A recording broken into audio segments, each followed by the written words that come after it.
Hello friends, welcome back to our channel history insight hub.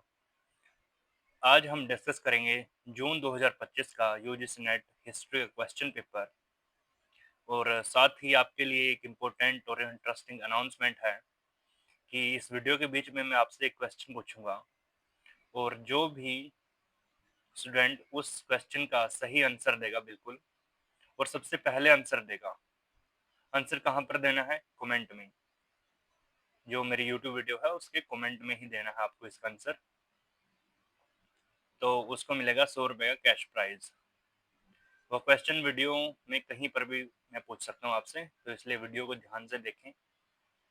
और साथ में जो वीडियो में नई नई बातें मिलती हैं आपको, उसके शॉर्ट नोट्स बना लें, क्योंकि जो मोस्टली क्वेश्चन होते हैं वो रिपीट होते हैं नेट में।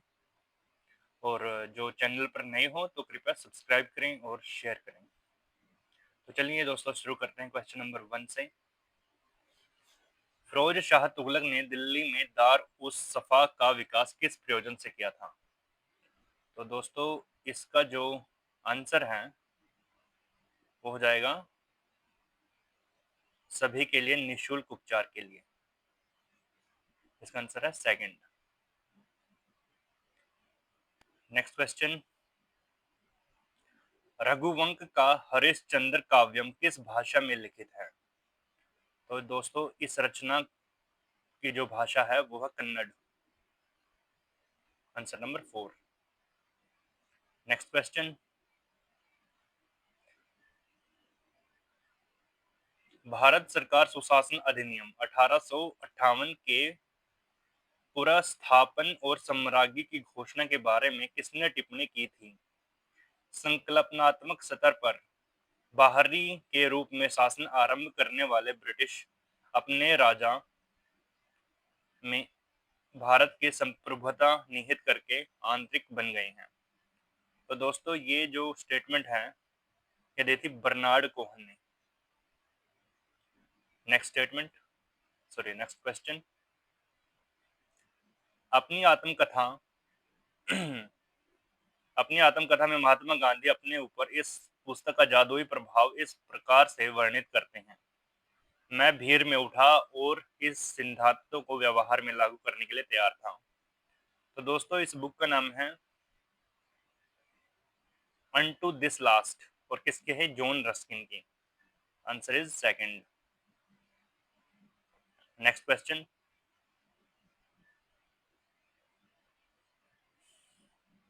इसमें सूची 1 और सूची 2 को सुमेलित करना है। बिल्कुल आसान है दोस्तों। जो दयानंद सरस्वती हैं, इनकी बुक का नाम क्या है? इनकी बुक का नाम है गौ करुणा निधि। और इसके अलावा इनकी एक बुक और है, उसका नाम है सत्यार्थ प्रकाश। इंपोर्टेंट बुक है दोस्तों ये, लिख लीजिए इसको। इसके बाद मदन मोहन मालवीय, इनकी बुक का नाम है हिंदू धर्मोपदेश। तो देखिए, ए का हो गया 2, A2, और डी का हो गया 1। तो A2D1 तो ऑप्शन नंबर फर्स्ट में है, तो इसका आंसर हो गया फर्स्ट। और बी का क्या आएगा? बी का आएगा 3। कन्हैया लाल अलगधारी, इनकी बुक का चिराग ए हकीकत। और श्रद्धा राम, इनकी बुक का नाम है धर्म रक्षा। Next question. निम्नलिखित को काल क्रमानुसार व्यवस्थित करना है। तो इसके लिए आपको इनकी जो फैक्चुअल डेट है उनको पता होना चाहिए दोस्तों। जैसे जो कलकत्ता में हिंदू बालिका विद्यालय है, इसकी स्थापना हुई थी 1849 में। लाहौर विश्वविद्यालय कॉलेज की स्थापना ये हुई थी 1856 में। भारतीय विश्वविद्यालय अधिनियम ये हुआ था दोस्तों 1904 में। हंटर आयोग की स्थापना ये हुई थी दोस्तों 1882 में। और इलाहाबाद विश्वविद्यालय की स्थापना ये हुई थी 1887 में। तो इसको क्रोनोलॉजिकल ऑर्डर में लगाना है। तो सबसे पहले आएगा ए, इसके बाद आएगा दोस्तों बी, और इसके बाद आएगा 1856 के बाद आएगा 1882। तो ए बी डी कहाँ पे है, इसमें ही है, तो इसका आंसर हो गया फोर्थ। और बाद में ई क्या है, इलाहाबाद 1887। और हंटर आयोग 1800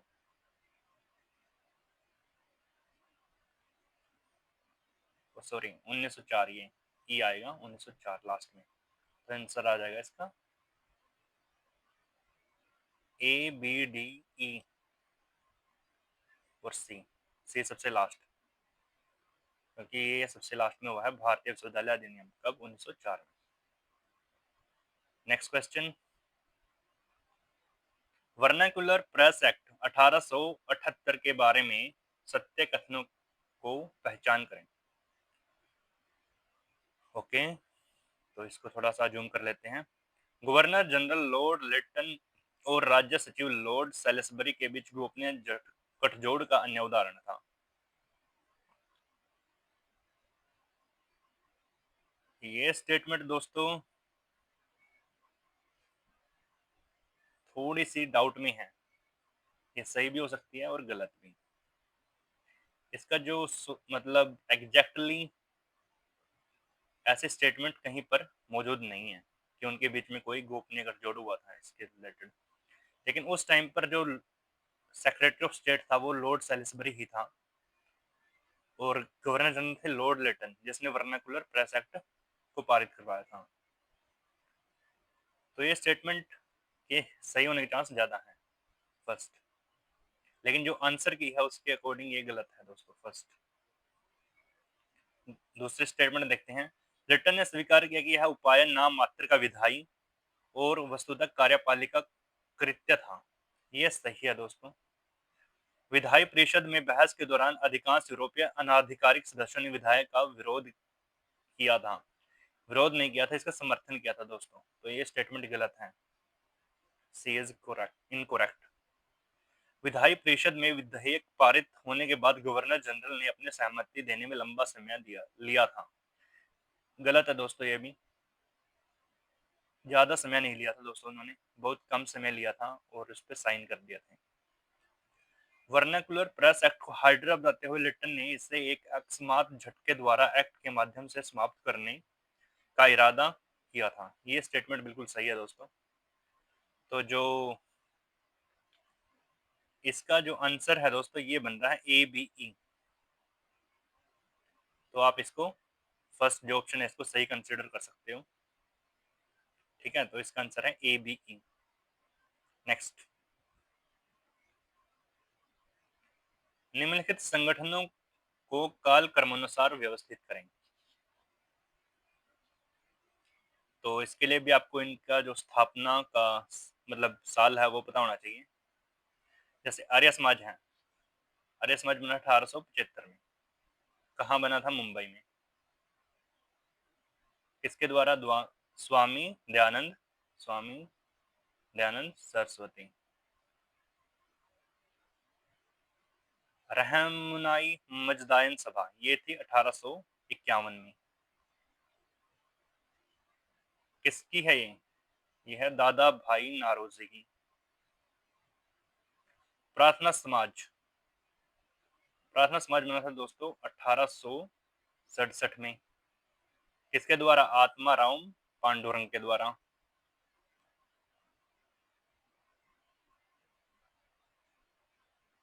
और ये जो सभा है कुंभकोणम अद्वैत सभा,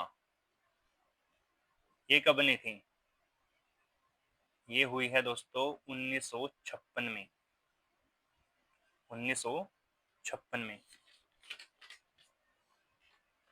और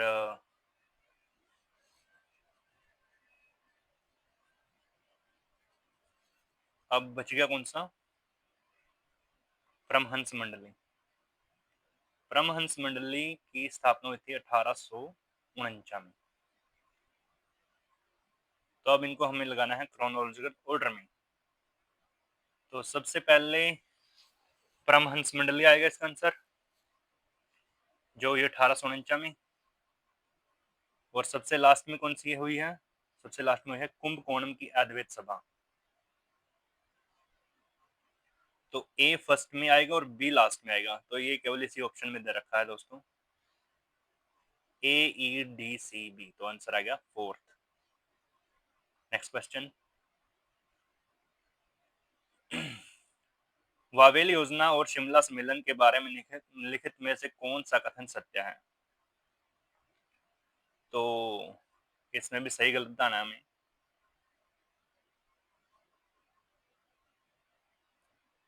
वावेल योजना में लेबर पार्टी सहित ब्रिटिश राजनीतिक दलों का एकमत समर्थन प्राप्त किया, बिल्कुल सही स्टेटमेंट है।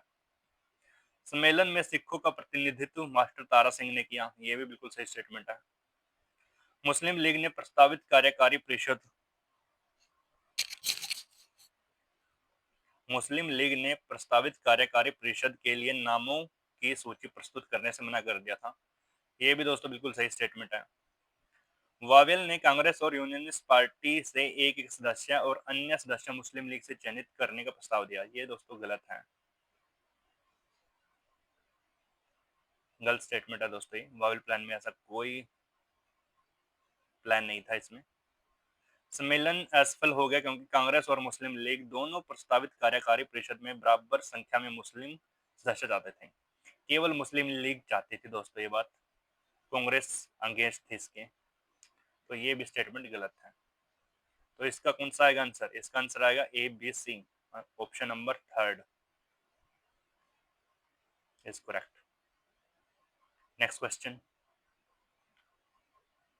निम्नलिखित में से कौन सा यज्ञ एक महायज्ञ नहीं माना जाता? तो इसमें जो वाजपेयी है, वाजपेयी कोई महायज्ञ नहीं माना जाता है, बाकी तीनों के तीन महायज्ञ हैं, तो इसका आंसर आएगा option number one. Next question,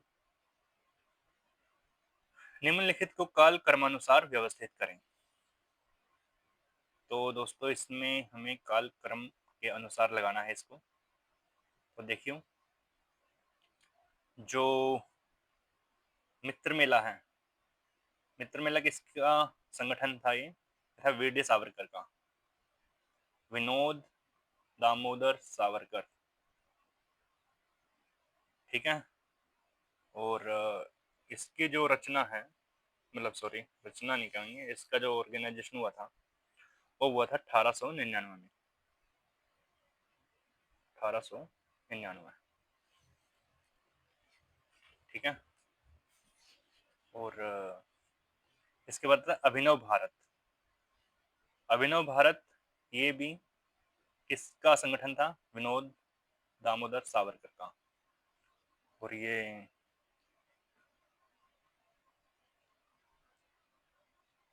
कब बना था? 1900।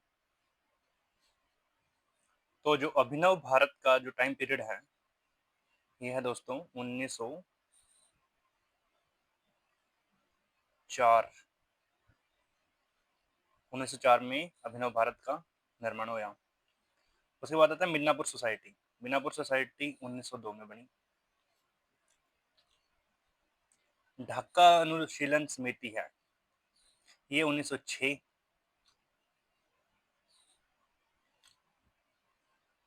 और सतीश चंद्र बसु द्वारा अनुशीलन समिति है जो, इसका टाइम पीरियड है 1902, ठीक है दोस्तों। तो सबसे पहले कौन सा बना है इसमें? मित्र मेला 1899 में, तो ए आ गया, ये तो सभी में दे रखा है इनमें। इसके बाद कौन सा बना है? इसके बाद बना है ये मिदनापुर सोसाइटी, तो इसका आ गया ACDBE, ये first, option number first is correct. ये जो है दोस्तों इसके जो टाइम पीरियड है वो आप याद रखो, और शॉर्ट नोट्स भी बना सकते हैं आप इनके। नेक्स्ट क्वेश्चन, पाल शासनकाल में हुई निम्नलिखित घटनाओं को काल क्रमानुसार व्यवस्थित करें। तो इसमें भी क्रोनोलॉजिकल ऑर्डर पूछ रखा है दोस्तों इन्होंने। तो सबसे पहले आएगा इसमें पालो द्वारा विक्रमशिला विश्वविद्यालय की स्थापना, फर्स्ट। किसके द्वारा की गई थी? ये की थी धर्मपाल के द्वारा। धर्मपाल।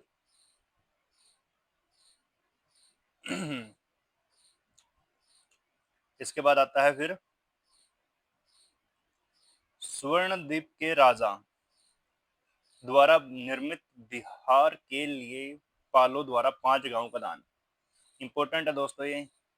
किसने दिया था 5 गांव का दान? ये दिया था देवपाल ने। देवपाल। तो सी के बाद आएगा डी। तो सी डी यहीं पे है। Option number third is correct. बाकी भी देख लेते हैं। ऑप्शन नंबर बी क्या है? पालो द्वारा प्रसिद्ध गदाधर गदाधर मंदिर का निर्माण। ओके। पालो ने कलिंग और कामरूप, कलिंग किसको कहते हैं? उड़ीसा को, और कामरूप असम को, के विरुद्ध अभियान चलाया। ये भी सही है। और लास्ट में है ये जो पालो ने कलिंग और कामरूप के विरुद्ध अभियान चलाए। इससे पहले क्या किया था? पालो ने केवर्तो के विरुद्ध सैन्य अभियान का नेतृत्व किया। और दोस्तों ये भी आपको पता होना चाहिए कि स्वर्णद्वीप का राजा कौन था जिसने 5 गांवों का दान हुआ था जिसके टाइम पीरियड में? क्या था दोस्तों? बाल पुत्र देव।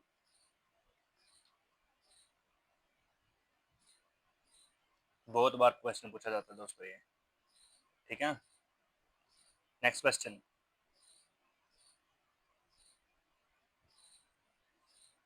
तो सूची 1 का सूची 2 से सुमिलित करना है। तो ये इजी क्वेश्चन है दोस्तों। जो मुझे पता है नूनिज है। नूनिज कौन था? ये था दोस्तों पुर्तगाली। तो D1। D1 ये सही हो गया बस ये। A2 थॉमस कोरियोट, ये था अंग्रेज। और जीन कार्डिन, ये था दोस्तों B4 फ्रेंच। और फ्रांसिस्को पेलसर्ट, ये कौन था? ये था दोस्तों डच। डच कौन से होते हैं? स्पेन के। ओके। Next question. निम्नलिखित में से कौन से कथन प्राचीन काल में भारतीय उपमहाद्वीप में जल संभरण और प्रबंधन के बारे में सत्य है? ओके। तो जो जल का मतलब संभरण और प्रबंधन, इनका बारे में पूछ रखा है ये मेनली। तो स्नोले से नहर सिंचाई के साक्ष्य मिले हैं। पहली स्टेटमेंट गलत है दोस्तों, क्योंकि स्नोली से मिले हैं ताम्र पाषाण काल के एविडेंस, जिसमें रथ भी मिला है इन्होंने। रथ फेमस। और स्नोली शायद यूपी में है। यूपी में। ठीक है। तो पहले स्टेटमेंट गलत हो गई। तो पहले स्टेटमेंट गलत हो गई तो इसका आंसर सिंपल आ गया B C D। जैसे मेहरगढ़ में रोक बांध के साक्ष्य मिले हैं, बिल्कुल सही है। मेहरगढ़ कौन सी साइट है? मेहरगढ़ है नवपाषाण काल की साइट। नियोलिथिक नवपाषाण। कहाँ पर है ये है बलूचिस्तान, पाकिस्तान के अंदर। और शोरतगुई में पुरातत्वीय साक्ष्य नहरी प्रणाली के अस्तित्व दर्शाते हैं। और ये शोरतगुई कहाँ पर है? यह है अफगानिस्तान में। धौलावीरा में उत्खनन से जलाशय के साक्ष्य प्रकाश में आए हैं। ये भी बिल्कुल सही स्टेटमेंट है दोस्तों। तो ओनली फर्स्ट स्टेटमेंट गलत हो गई, तो इसका ऑप्शन आ जाएगा 2। आंसर आएगा 2। नेक्स्ट। पुराणों में सातवाहनों को क्या कहा गया है? पुराणों में सातवाहनों को, इनको कहा गया है आंध्र। आंध्र भृत्य, ये पुराणों में कहा गया है इनको। ठीक है। नेक्स्ट। आजीविकों के संबंध में निम्नलिखित में से कौन से कथन सत्य हैं? ओके। तो आजीविक संप्रदाय का उद्भव उसी समय हुआ। आजीविक संप्रदाय का उद्भव उसी समय हुआ जब बौद्ध और जैन धर्म का उदय हुआ। बिल्कुल सही स्टेटमेंट है। आजीविक तपस्वी थे जिन्हें कठोर अनुशासन का पालन किया। ये भी सही है। आजीविकों का विश्वास था कि संपूर्ण ब्रह्मांड नियति और भाग्य द्वारा अनुबंधित अथवा निर्धारित है। इनका ये कहना होता है कि जो कुछ है वो पहले से निर्धारित है, प्री डिटरमाइंड है। आपके कर्म का उस पर कोई मतलब असर नहीं पड़ेगा। ठीक है। ये है आजीविक सेक्ट की धारणा। आजीविका को कोई ग्रंथ हमारे पास उपलब्ध नहीं है। हम उनके बारे में थोड़ा बहुत जानते हैं, वह बौद्ध और जैन साहित्य से पुनर्सृजित किया गया है। ये भी बिल्कुल सही स्टेटमेंट है दोस्तों, इनका कोई धार्मिक ग्रंथ नहीं है खुद का। दक्षिण भारत में आजीविकों ने पौराणिक ब्रह्मांड विज्ञान के मनुस्पी सिद्धांतों का विकास किया। ऐसा कोई मतलब सिद्धांत का इन्होंने विकास नहीं किया था दोस्तों, तो ये गलत हो जाएगी स्टेटमेंट। तो ऑप्शन क्या आ गया? ऑप्शन आ गया ए बी सी डी। तो option number first is correct, A B C D. Next, भक्ति उपासनावाद के बारे में निम्नलिखित में से कौन सा कथन सत्य है? तो रामानुज ने लिंगायत आंदोलन को पुष्पित पल्लवित करने के लिए तांत्रिक प्रथाओं की वकालत करी। तांत्रिक प्रथाओं से रामानुज का कोई लेना देना नहीं था दोस्तों। रामानुज जाने जाते हैं इनके विशिष्ट अद्वैतवाद के लिए, विशिष्ट अद्वैतवाद के लिए, ठीक है। इनका तांत्रिक प्रथाओं से कोई लेना देना नहीं था, तो ये स्टेटमेंट होगी गलत। तो ये स्टेटमेंट अगर गलत होगी तो ये दोनों ऑप्शन तो ऑटोमेटिकली गलत हो गई। अब देखो बी, वल्लभाचार्य ने कृष्ण भक्ति की महत्ता के बारे में जागरूकता सृजित की थी। ये बिल्कुल सही स्टेटमेंट है दोस्तों। अगर ये स्टेटमेंट बिल्कुल सही है तो इसका आंसर आ गया बी सी डी। रामदास ने राम की पूजा प्रचलित किया, यस। और शैव मत 7वीं और 9वीं शताब्दी में तमिलनाडु में सशक्त था, ये भी सही है। वर्कार्य संप्रदाय में जाति भेदभाव नहीं किया जाता था, जबकि संप्रदाय में प्रवेश केवल पुरुषों तक सीमित था। नहीं दोस्तों, केवल पुरुषों तक सीमित नहीं था, यहाँ पर महिलाएं भी इस संप्रदाय को ज्वाइन कर सकती थी, सम्मिलित हो सकती थी मतलब इसमें। तो ये ई स्टेटमेंट गलत हो गई, तो इसका आंसर आ गया दोस्तों B C D. Next, Hyderabad में शांति और अमन बहाली के लिए सितंबर 1948 में भारतीय सेना द्वारा संचालित किए गए ऑपरेशन का नाम क्या था? तो दोस्तों इसका ऑपरेशन का नाम था ऑपरेशन पोलो, ठीक है। Option number third is correct. Next, यादवा अभ्युदय अथवा भगवान कृष्ण का जीवन की रचना किसके द्वारा की गई थी? ये रचना की थी दोस्तों वेदांत देशिक ने, वेदांत देशिक ने की थी इसकी रचना। तो option number first is correct. Next, निम्नलिखित में से किस अधिनियम में मुक्त व्यापारियों, बेंथेमी सुधारवादियों और इवांजेलिकलों की मांग का समावेश किया गया था? ये है दोस्तों मतलब क्या है ये मिशनरीज, ईसाई मिशनरीज। और इवांजेलिकल मतलब प्रेस, प्रेस की स्वतंत्रता जो इनकी डिमांड होती थी। तो ये किया था दोस्तों charter act of 1813। Next question, Shivaji के प्रशासनिक शाखा प्रांत पनहाल में कितने दुर्ग थे जो कोल्हापुर के पश्चिम भाग में थे? तो दोस्तों जो लेटेस्ट आंसर की है उसके अकॉर्डिंग इसका आंसर है थर्ड, 13 दुर्ग थे। नेक्स्ट क्वेश्चन, प्राचीन भारत में गिल्ड और कॉर्पोरेट निकायों के बारे में निम्नलिखित में से कौन सा कथन सत्य है?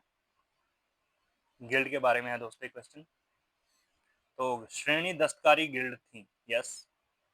जेठक गिल्ड अथवा कॉर्पोरेट निकायों के प्रमुख थे, ये भी सही है स्टेटमेंट। मुख्य व्यापारी सेठी कहलाता था, ये भी सही है। कार्य चिंतक व्यापारियों का समूह था, नहीं दोस्तों गलत स्टेटमेंट है। पुग्गा व्यापारियों की परिषद थी, ये भी स्टेटमेंट गलत है दोस्तों, ऐसी कोई परिषद है ही नहीं थी पुग्गा नाम की। तो इसका जो आंसर आएगा दोस्तों वो आएगा ए बी सी मतलब फर्स्ट। नेक्स्ट क्वेश्चन, सूची एक को सूची दो से सम्मिलित करना है, इजी है दोस्तों। भगवान कृष्ण, इनको साउथ इंडिया में कहा जाता है मेयोन, ओके। पार्वती माता है, इनका नाम है अन्नपूर्णा। और कुबेर है, कुबेर को कहा जाता है विश्रवान। और शीतला माता को मरियम माई। तो देखिए क्या आंसर हो जाएगा इसका। ए का हो गया दोस्तों 2 A2 यहाँ पे भी है, यहाँ पे भी है। ओके, B हो गया 1, A2 B1 यहाँ पे भी है, ये भी है। C हो गया 4, C4 यहाँ पे है दोस्तों बस, तो इसका आंसर होगा 4th। नेक्स्ट क्वेश्चन, निम्नलिखित में से कौन विष्णु कुंडिन सम्राट नहीं था? तो जो विष्णु कुंडिन सम्राट हैं वो ये तीनों हैं दोस्तों, लेकिन गोपावर्मन नहीं है। गोपावर्मन नाम से कोई भी विष्णु कुंडिन सम्राट नहीं था, तो इसका आंसर हो जाएगा फर्स्ट। नेक्स्ट,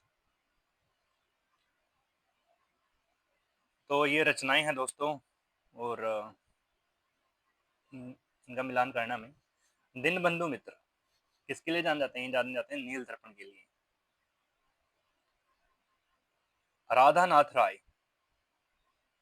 राधा नाथ राय ये महायात्रा के लिए। ठीक है, तो ए हो गया थर्ड, ए थर्ड तो दे रखे इन्होंने। B1 हो गया, ए थर्ड B1 यहाँ पे भी है, यहाँ पे भी है। सी देखना है बस, मधुसूदन रॉय। मधुसूदन रॉय दोस्तों ये संबंधित है वसंत गाथा से। ठीक है, तो बस मधुसूदन रॉय।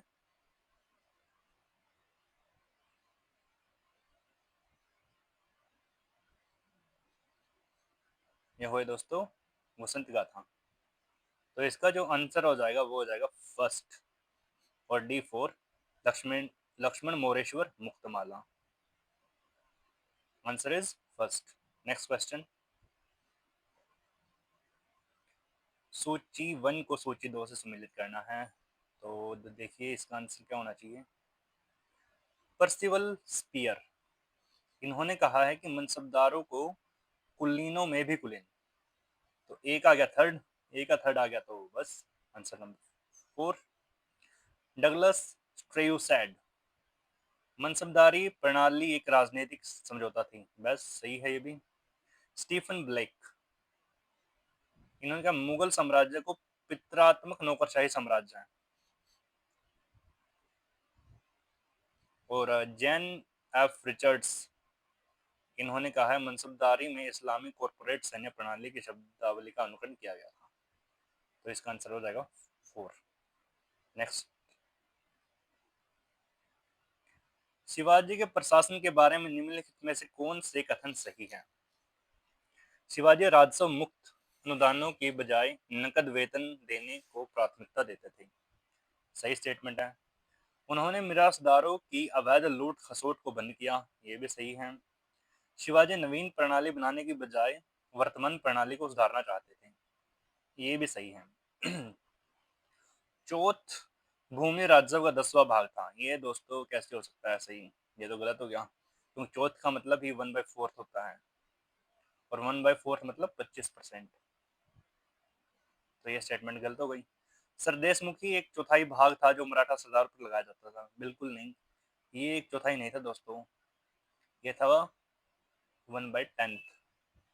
10%। ठीक है, तो ये स्टेटमेंट भी गलत हो गई। डी ई स्टेटमेंट गलत हो गई, तो इसका आंसर आ जाएगा ABC, ABC। नेक्स्ट क्वेश्चन,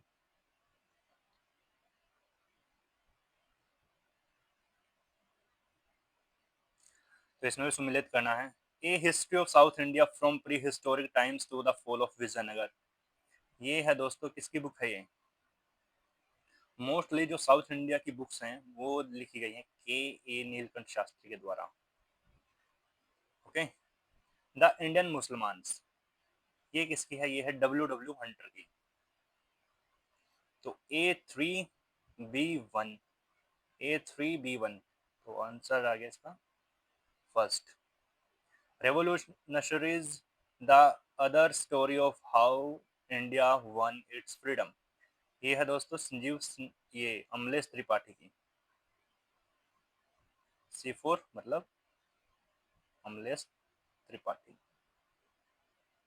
और the extremist challenge, India between 1819 to 1910, 10, यह संजीव संजाल की। ओके गाइज, बुक्स और उनके उत्तर आपको अच्छे से याद होने चाहिए। नेक्स्ट क्वेश्चन, मुस्लिम लीग के किस अधिवेशन में उलेमा को आमंत्रित किया गया और उन्हें सार्वजनिक महत्व प्रदान की गई? तो जो उलेमा का कंसेप्ट है दोस्तों, उलेमा होते हैं मुस्लिम स्कॉलर्स।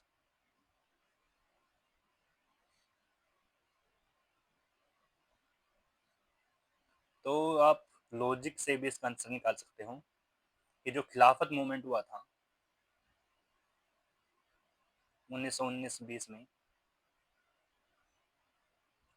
उससे पहले हुआ ये अधिवेशन हुआ था दिल्ली में 1918 में। इसमें उलेमा को आमंत्रित किया गया था और इसमें अंग्रेजों की निंदा की गई थी, क्योंकि ब्रिटिशर्स ने जो जेरूशलम है, यरूशलम यरूशलम यरूशलम था मुसलमानों का पवित्र स्थान,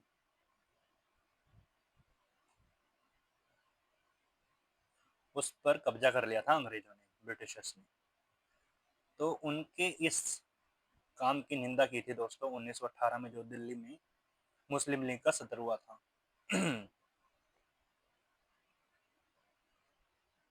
ठीक है, तो इसका आंसर आएगा थर्ड।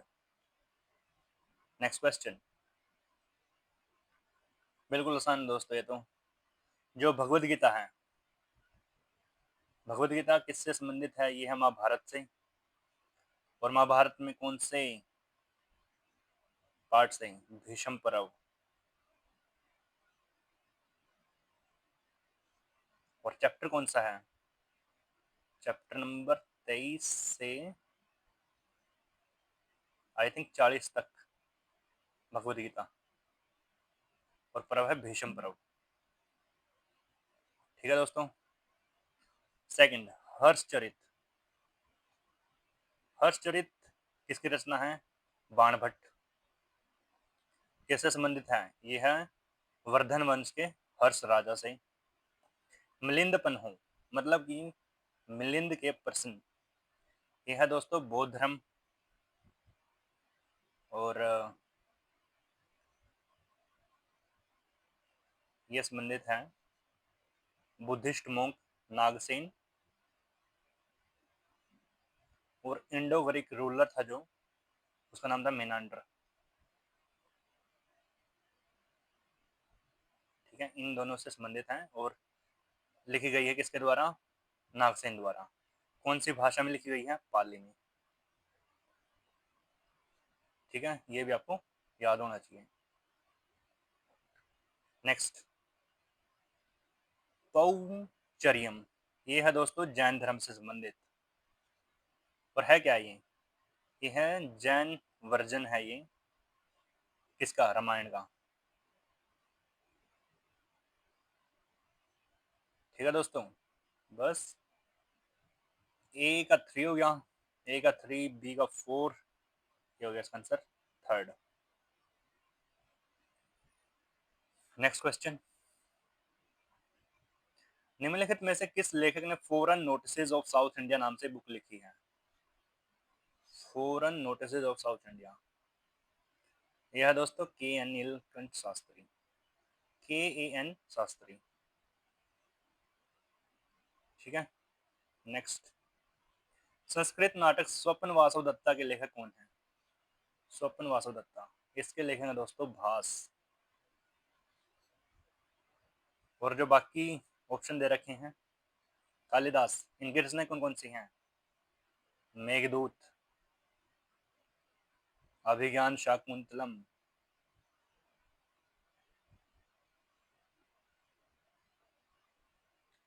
ठीक है, और एक और इम्पोर्टेंट रचना है इनकी, मालविका अग्निमित्र।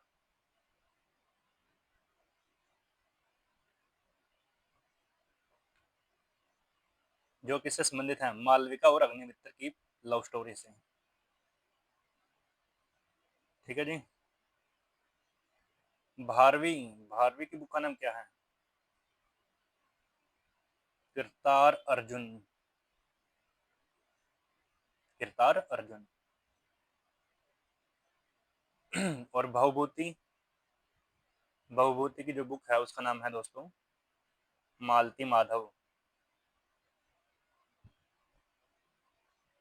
इनके बारे में भी आपको पता होना चाहिए। और स्वपन वासवदत्ता किससे संबंधित है? ये है भास से। Option number third is it answer. Next question, Maratha अधिकारी और उनका उत्तरदायित्व बताना है। तो जो पंडित राव है, पंडित राव का जो कार्य था वो था दानार्थ अनुदान। C2 देखो बस इसी में दे रखा है C2 हो गया अपना मतलब क्वेश्चन। ये तो A3 चिटनेस क्या होते थे? ये होते थे पत्राचार से संबंधित। और दाबीर, दाबीर होते थे विदेशी मामलों से संबंधित। और वाकी नवीस ये होते थे घरेलू कार्य से संबंधित।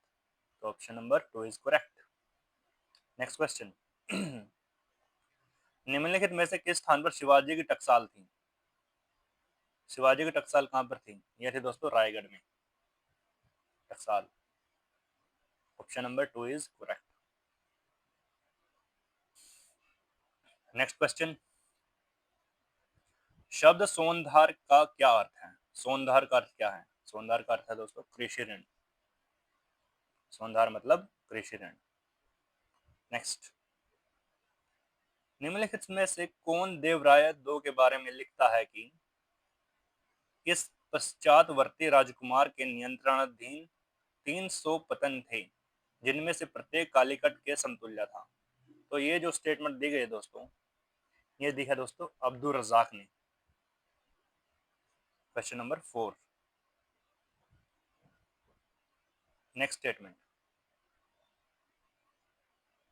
अशोक के निम्नलिखित में से किस शिलालेख में कलिंग विजय का उल्लेख है? कलिंग विजय का जो उल्लेख है ये किया गया दोस्तों शिलालेख 13 में। नेक्स्ट क्वेश्चन,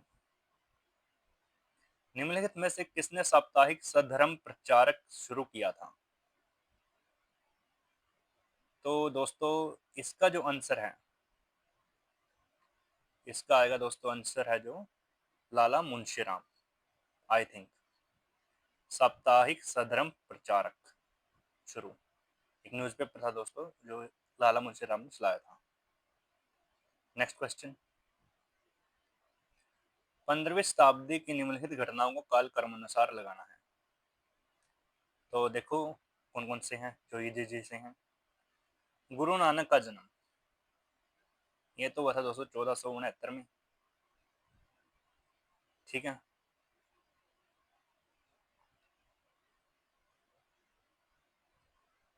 जोधपुर की स्थापना, ये हुई थी दोस्तों 1459 में।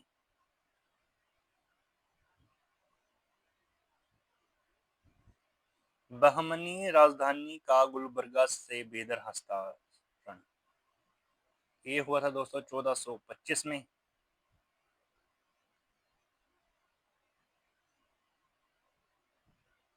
और सबसे पहले कौन आया था? निकोलो कुंटी, ये आया था दोस्तों 1420 के आसपास। ठीक है। तो दोस्तों इसका जो आंसर होना चाहिए वो होना चाहिए ई आएगा पहले तो 1420 में। 1420 ई, ई के बाद आएगा बी, ई के बाद आएगा बी। तो ये हो गया बस ऑप्शन नंबर 4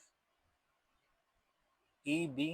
इसके बाद आएगा अब्दुल रजाक और सबसे लास्ट में आएगा गुरु नानक का जन्म 1469 में। तो option number 4 is correct. Next question, Jain धर्म के संबंध में निम्नलिखित में से कौन सा कथन सत्य है? ओके, तो महावीर ने ब्रह्मचर्य के नियम पर बल दिया, बिल्कुल सही बात है। महावीर द्वारा सिखाया गया सिद्धांत पूर्व नामक 14 पुराने ग्रंथों में समाहित है, ये भी सही स्टेटमेंट है दोस्तों। पाटलिपुत्र में आयोजित संगीतीय सभा में 12 अंग संकलित किए गए थे, ये भी सही स्टेटमेंट है। भद्रबाहु के अनुयायी दिगंबर कहलाई, ये भी सही है। और धर्म ग्रंथों का अंतिम संकलन वल्लभी में हुए संगीति या परिषद में किया गया था, ये भी सही है। तो दोस्तों इसका जो आंसर है वो वैसे जो आंसर की में रखा है A B C E, लेकिन जो डी स्टेटमेंट है दोस्तों ये भी बिल्कुल करेक्ट है। जो भद्रबाहु के अनुयायी थे वो दिगंबर कहलाए। दिगंबर मतलब जिनके वस्त्र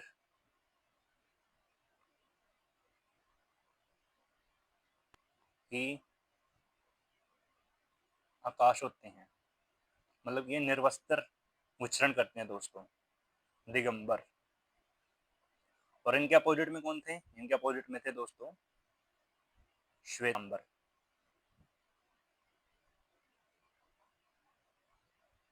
ये पहनते थे सफेद वस्त्र।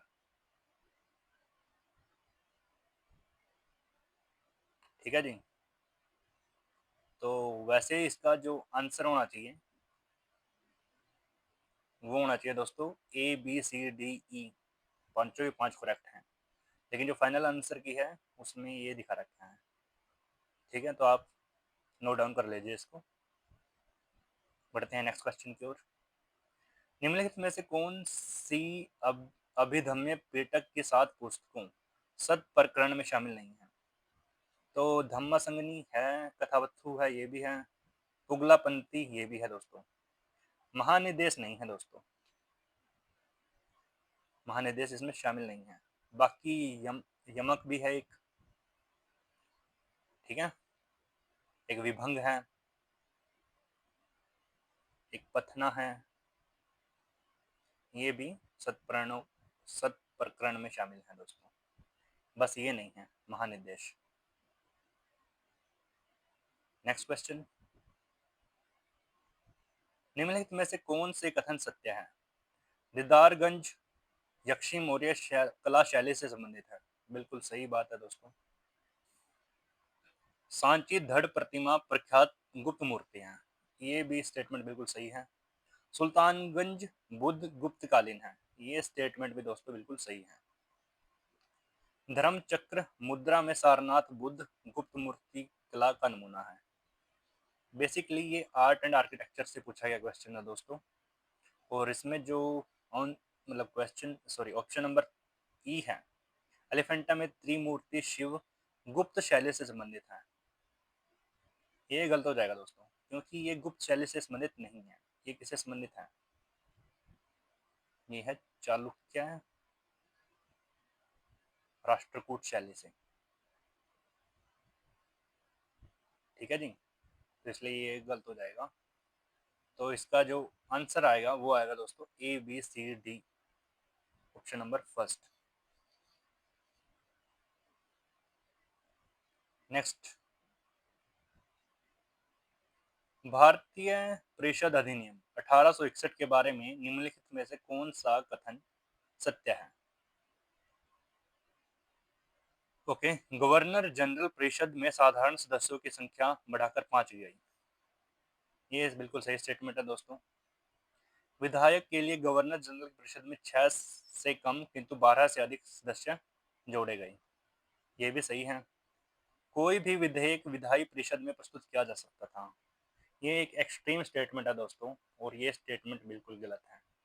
ऐसा नहीं था कोई भी विधेयक विधायी परिषद में प्रस्तुत किया जाए, केवल डिस्कस कर सकते थे।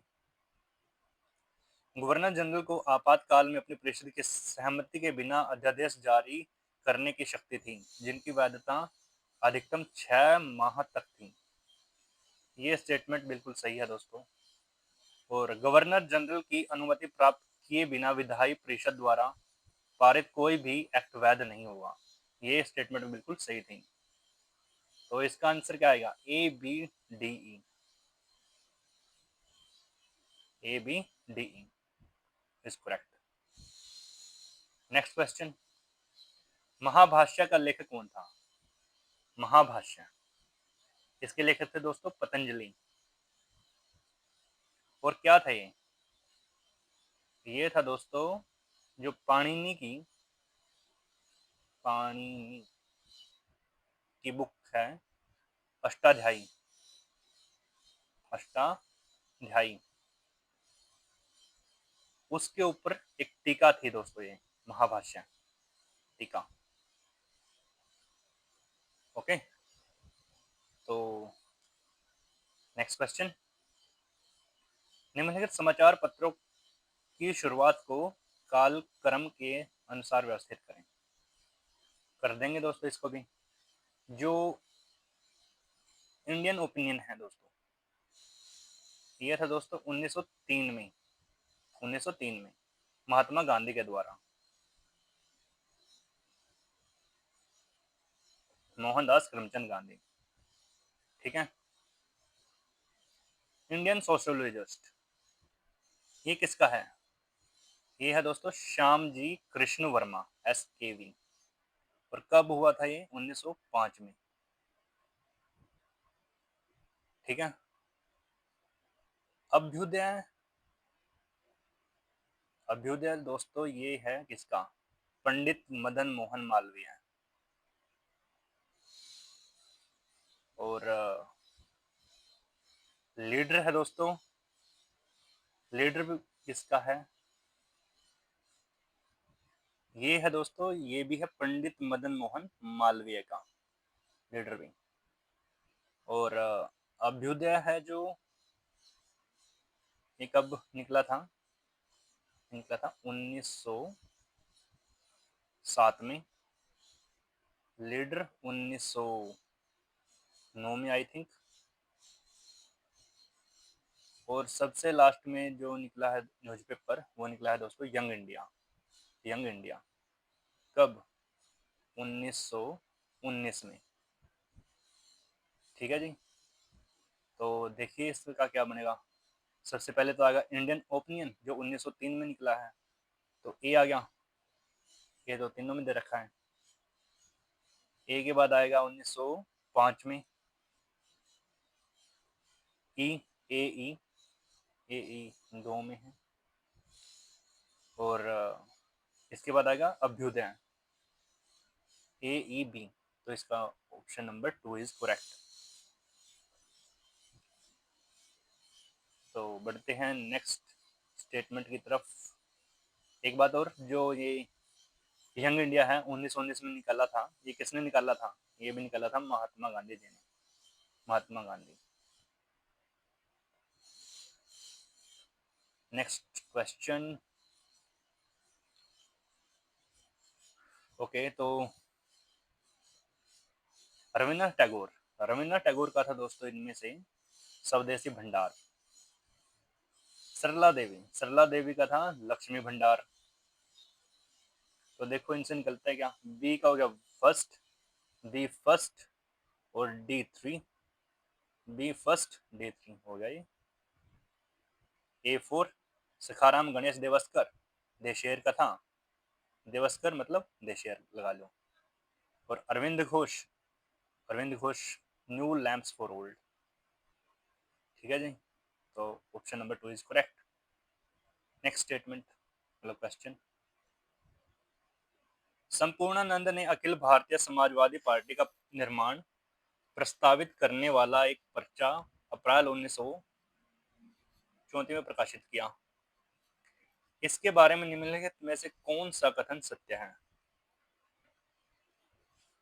अस्थायी समाजवादी कार्यक्रम निर्मित करते समय उन्होंने भारत की सांस्कृतिक, ऐतिहासिक, राजनीतिक और आर्थिक पृष्ठभूमि निरंतर अपने समक्ष रखी। ये स्टेटमेंट बिल्कुल सही है दोस्तों।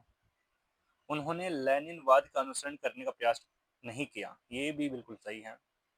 प्रस्तावित पार्टी का तत्काल लक्ष्य डोमिनियन दर्जा प्राप्त करना था, नहीं जी, उनका पूर्ण स्वतंत्रता प्राप्त करना था, बिल्कुल लक्ष्य था जो पूर्ण स्वतंत्रता प्राप्त करना था, ना कि डोमिनियन दर्जा प्राप्त करना। तो ये स्टेटमेंट गलत हो गई, तो सी हो गया गलत। तो सी इसमें भी है, इसमें भी है, इसमें भी है। तो इसका आंसर आना चाहिए ए, बी और ई, ऑप्शन नंबर फर्स्ट। बाकी देखो, इसने बिना किसी मुआवजे की जमींदारी समाप्त करने का प्रस्ताव किया था, ये भी सही है। और इसने धार्मिक स्वतंत्रता की मांग की थी, ये भी सही है। तो इसका आंसर आ जाएगा दोस्तों ए, नहीं जो डी है, इसने बिना किसी मुआवजे, मुआवजे की तो डिमांड इन्होंने रखी थी कि जमींदारी समाप्त करने का प्रस्ताव किया था, ये गलत हो जाएगी दोस्तों, जो डी स्टेटमेंट है। और ई बिल्कुल सही है, जो धार्मिक स्वतंत्रता की मांग की वो की थी इन्होंने। तो option number first is correct. Next statement. नायकों के बारे में निम्नलिखित में से कौन सा कथन सत्य है? नूनेज के अनुसार विजयनगर साम्राज्य में लगभग 300 नायक थे। बिल्कुल सही स्टेटमेंट है दोस्तों। नूनेज के अनुसार वे भूमि के स्वामी नहीं थे। ये तो कहीं नहीं, उन्होंने कहा था कि भूमि के स्वामी थे नायक, तो ये बी स्टेटमेंट तो गलत हो गई। स्टेन के अनुसार नायक अपने स्वयं के अधिकार में क्षत्रिय शक्ति थे। क्षत्रिय शक्ति थे, यस बिल्कुल सही स्टेटमेंट है। तमिलनाडु में नायक शासन आरंभिक 16वीं शताब्दी से, बिल्कुल सही है, 16वीं शताब्दी से चालू हुए थे, 19वीं शताब्दी तक कायम रहा। नहीं दोस्तों, 19वीं शताब्दी तक नहीं रहा था, ये रहा था 18वीं शताब्दी तक, तो इसलिए ये स्टेटमेंट गलत हो जाएगी। बी भी गलत है और डी भी गलत है। सेंजी, तंजावुर और मदुरई 3 प्रमुख नायक थे। बिल्कुल सही स्टेटमेंट है दोस्तों ये। सेंजी, तंजावुर, मदुरई 3 प्रमुख नायक इंदर थे ये, बट नायक नहीं थे, इसलिए गलत हो जाएगी ये। तो किंदर थे, मिस प्रिंटिंग की वजह से ये कुछ आई थिंक प्रॉब्लम है। तो इसका जो आंसर आना चाहिए वो आना चाहिए ए, सी और E. A, C, E is correct. Option number 3 is correct. Next question.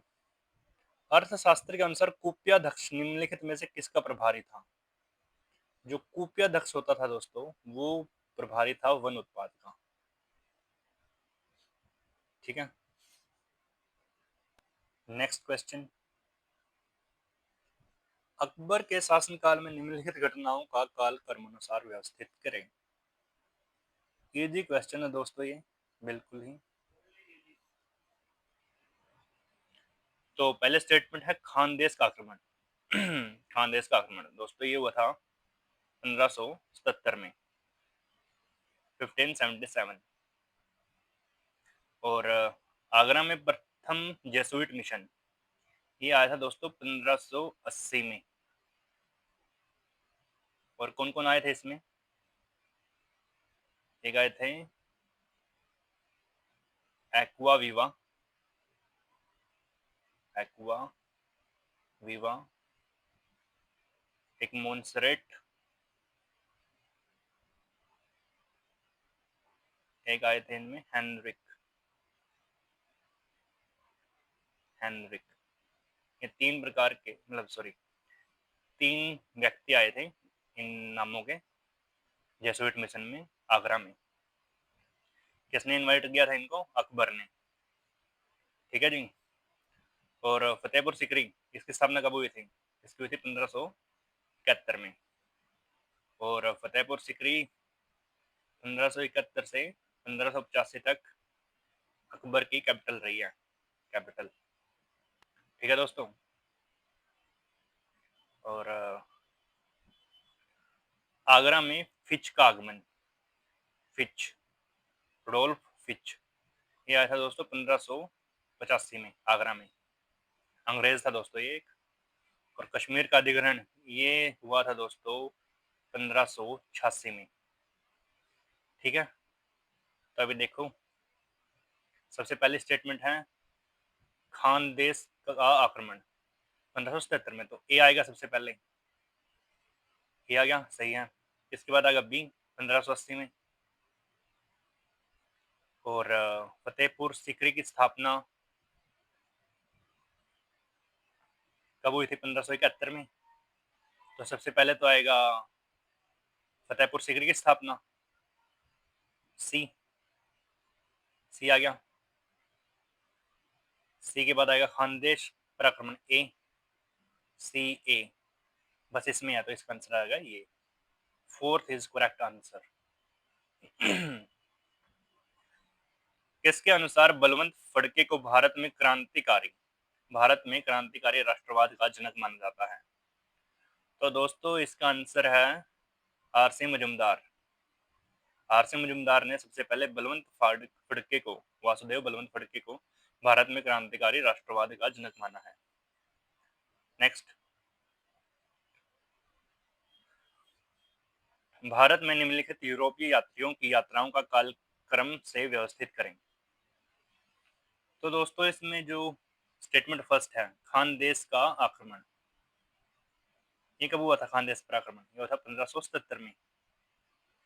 बिल्कुल सही है दोस्तों, ये 1577 में हुआ था। आगरा में प्रथम जेसुइट मिशन, ये हुआ था 1580 में। और कौन कौन आए थे इसमें? इसमें आए थे दोस्तों एंटोनी मोन्सेरेट,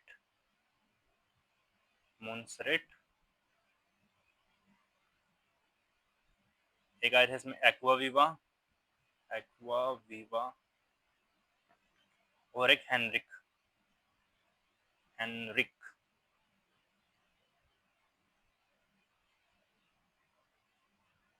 ठीक है जी।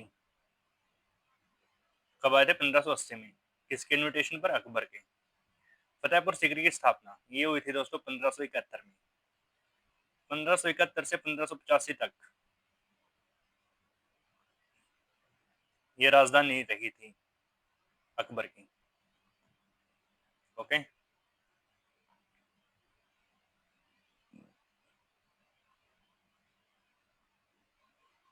आगरा में फिच का आगमन, फिच कब आया था आगरा में? यह आया था 1585 में। और कश्मीर का अधिग्रहण ये कब हुआ था दोस्तों? ये हुआ था 1586 में। तो देखो सबसे पहले क्या आएगा? सबसे पहले आएगा फतेहपुर सीकरी की स्थापना 1571 में हुई थी। तो सबसे पहले आएगा सी। सी देखो कहां पर है? सी बस लास्ट में है, CABDE यहाँ पे। तो सी है, ए, उसके बाद BDE। तो आंसर नंबर आ जाएगा 4। Option number 4 is correct answer.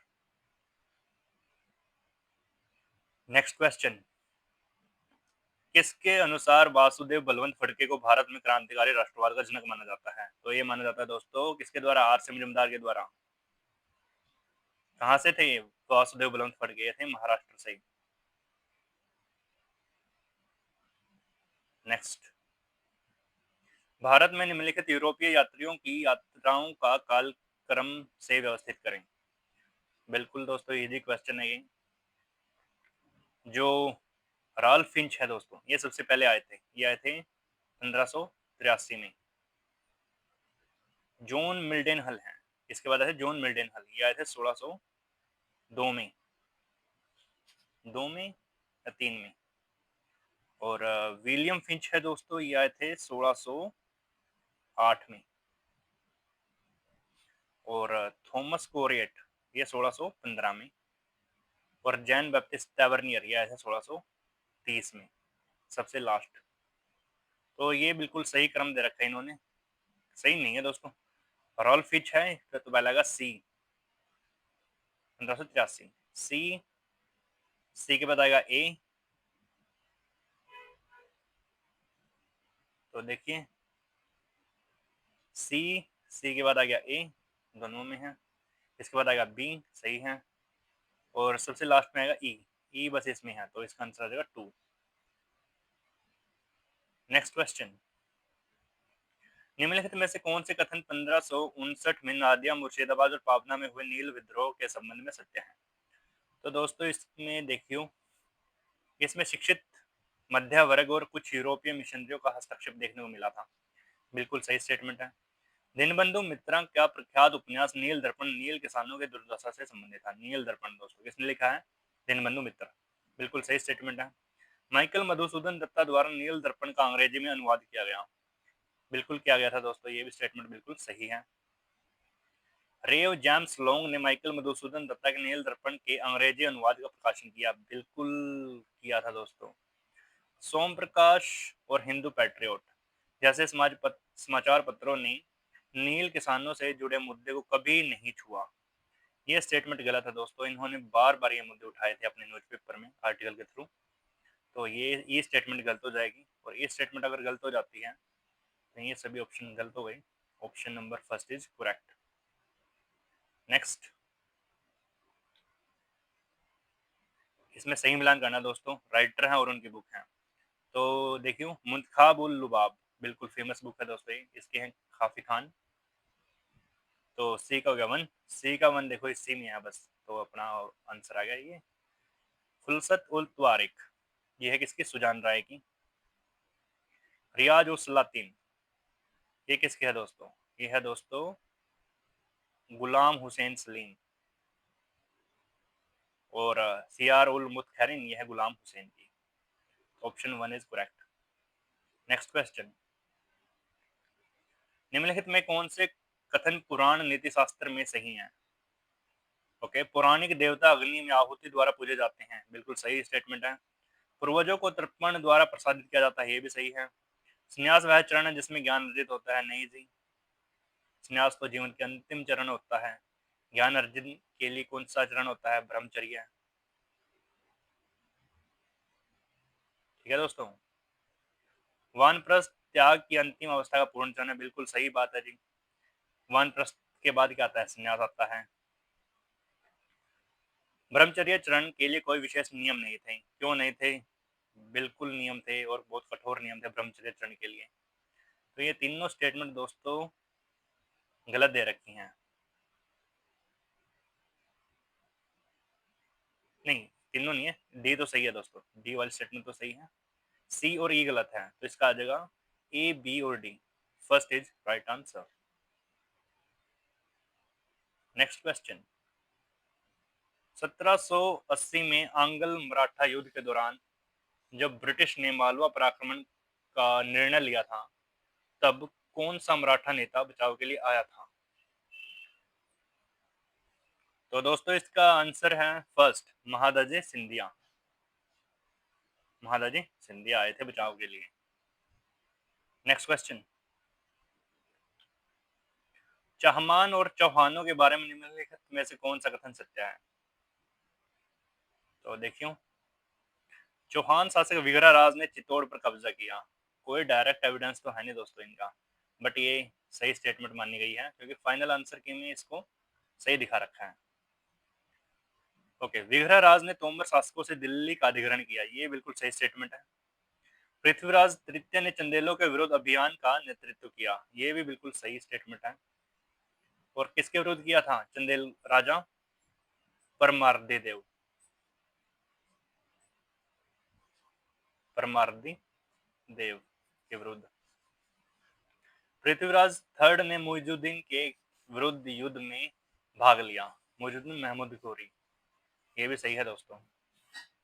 और विग्रहराज गुजरात के चालुक्य शासक भीम दो से पराजित हुआ था।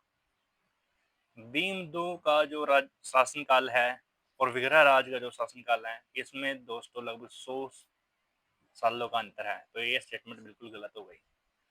इसका आंसर आएगा ए, बी, सी, डी, ओनली ए, बी, सी, डी।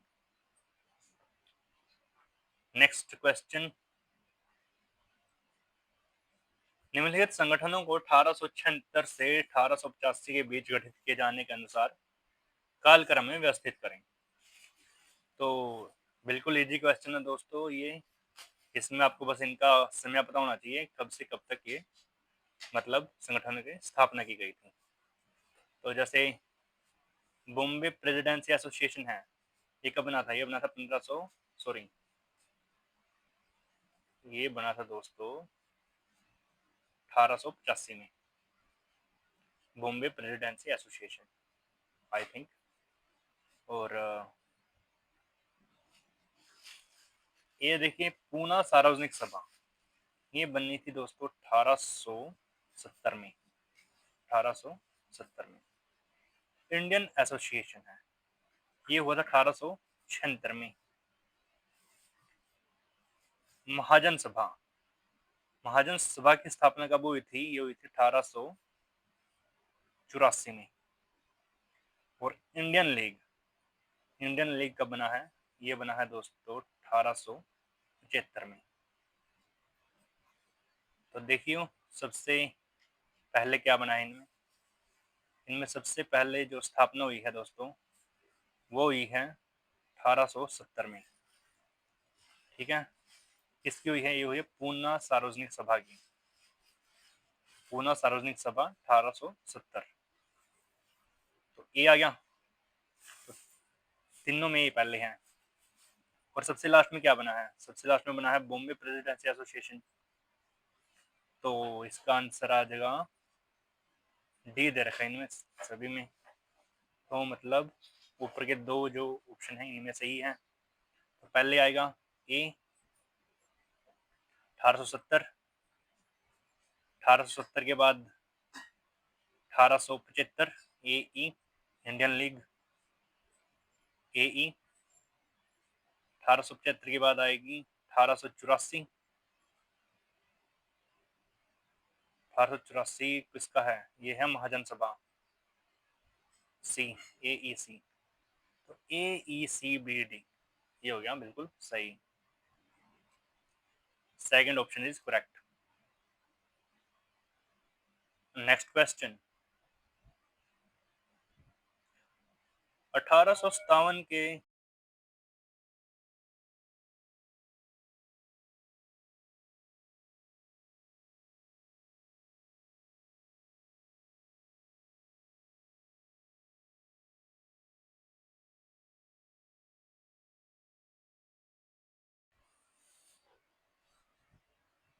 तो 1857 के विद्रोह के बारे में पूछ रखे हैं इसमें कि 1857 से 58 की दैनीतियां और रक्तपात भारत में स्वतंत्रता आंदोलन के जन्मदाता नहीं थे, किंतु अप्रासंगिक निरंकुशता और मध्ययुगीन केंद्रीय भी सारे सामंतवाद के मणासन आर्तनद थे। तो ये स्टेटमेंट दोस्तों किसकी है? ये स्टेटमेंट है आर.सी. मजूमदार की। ओके, नेक्स्ट क्वेश्चन, भारत में यूरोपीय वाणिज्यिक उद्यमों को निम्नलिखित गतिविधियों को काल क्रमानुसार व्यवस्थित करना है। तो ये सभी के सभी क्या दे रखे हैं? कारखाने और उनकी स्थापना से रिलेटेड पूछ रखे हैं इन्होंने।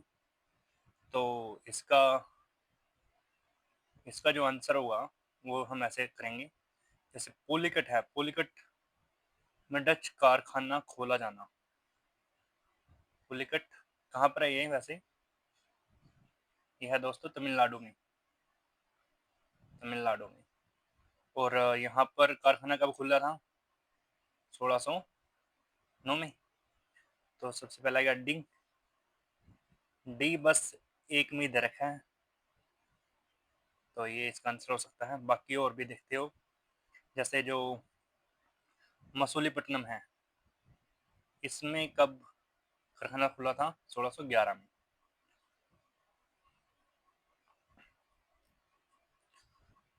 ठीक है, हुगली, हुगली कहाँ पर है? हुगली है बंगाल में। यहाँ पर कब खुला था कारखाना? 1651 में। ठीक है जी। इसके बाद सूरत में प्रथम अंग्रेज कारखाना, ये खुला था 1613 में। और सूरत में प्रथम डच कारखाना, सूरत में प्रथम डच कारखाना ये खुला था दोस्तों 1616 में। तो अब इसका आंसर देखो क्या हो सकता है। इसका जो आंसर बनेगा जी वो बनेगा ये, सबसे पहले पुलिकट में डच कारखाना खोला जाना 1609 में। तो पहले आएगा डी, डी के बाद आएगा ए, बी, ई और सी। ये हो गया इसका आंसर। नेक्स्ट क्वेश्चन, मोहम्मद बिन तुगलक द्वारा निम्नलिखित में से किस शहर का नाम सुल्तानपुर किया गया था? सुल्तानपुर किसका रखा गया था नाम? वारंगल का। नेक्स्ट, निम्नलिखित में से किस शासक के शासनकाल में संगीत विषयक प्रसिद्ध कृति तुहफत उल हिंद, तुहफत उल हिंद किसकी रचना है? ये है मिर्जा खान की। और किसके शासनकाल में था ये? Aurangzeb. Aurangzeb is correct answer. Next, Buddha के समकालीन उद्यान निम्नलिखित में से किस राजवंश से संबंधित हैं? उद्यान किससे संबंधित हैं? यह वत्स से। नेक्स्ट, भारतीय संगीत के विषय में निम्नलिखित में से कौन सा कथन सत्य है? तो दोस्तों पंचम यूरोपीय मेजर स्केल के सबसे निकट सदृश राग है। पंचम कोई राग नहीं है दोस्तों, तो ये स्टेटमेंट हो जाएगी गलत। ठीक है जी, पंचम होता है स्वर, ना कि राग। मेघ राग आनंद और हास्य से संबंधित है। जो मेघ राग है वो आनंद से तो संबंधित है लेकिन हास्य से संबंधित नहीं है दोस्तों। तो ये बी स्टेटमेंट है, ये भी गलत होनी चाहिए। सॉरी। कोशिका राग की स्तुति का सबसे उचित समय रात्रि है। बिल्कुल, ये स्टेटमेंट बिल्कुल करेक्ट है, सी स्टेटमेंट। पंचम छह मूल रागों में से नहीं है, ये स्टेटमेंट भी सही है। ये पंचम क्या है, स्वर है, ये राग नहीं है। ओके। दीपक राग प्रेम से संबंध है, प्रेम से संबंधित नहीं है दोस्तों। दीपक राग है जो, ये किससे संबंधित है, ये है उत्साह से। उत्साह से संबंधित है, प्रेम से संबंधित नहीं है। तो ई स्टेटमेंट ऑफ बी गलत हो जानी चाहिए। बट जब हम ऑप्शन देखते हैं दोस्तों, तो इसमें से ऐसा कोई ऑप्शन नहीं है जहां पर सी और डी दे रखा हो। तो ये जो ऑप्शन दे रखे हैं ये सभी के सभी गलत हैं दोस्तों। इसका जो बिल्कुल स्टीक आंसर है वो होना चाहिए only statement C and D are correct. ठीक है। Next question. नवपाषाण स्थल टी नरसीपुर निम्नलिखित में से किस राज्य में है? तो टी नरसीपुर है जो, टी नरसीपुर ये कहां पर है दोस्तों? यह है दोस्तों कर्नाटक में। कर्नाटक, टी नरसीपुर। नेक्स्ट। निम्नलिखित में से कौन से सत्य हैं? मेधा तिथि ने विधि पर लिखा, बिल्कुल सही बात है। सारंगधार ने व्याकरण पर लिखा, ये तो गलत है दोस्तों। क्योंकि सारंगधार ने किस पे लिखा है, इसने लिखा आयुर्वेद पे, आयुर्वेद, ना कि व्याकरण पर। और इसकी बुक का नाम क्या है आयुर्वेद का? सारंगधार संहिता। तो इसका नाम है सारंगधार संहिता। ये किससे संबंधित है? आयुर्वेद से। ठीक है, व्याकरण पर इनका काम नहीं है, तो ये भी स्टेटमेंट होगी गलत। नेक्स्ट है भोज ने खगोल विद्या पर राजनीति और राजनीति पर लिखा, बिल्कुल सही स्टेटमेंट है दोस्तों ये। भट्टोपाल ने खगोल विज्ञान पर लिखा, ये भी सही स्टेटमेंट है। और श्रीधर ने गणित पर लिखा, ये भी सही स्टेटमेंट है। ओनली ऑप्शन मतलब sorry statement B is incorrect. तो इसका आंसर सिंपल सा आ गया A C D E, option number third. Next. Gurmukhi लिपि में एक पंजाबी साप्ताहिक स्वदेश सेवक किसके द्वारा प्रकाशित किया गया?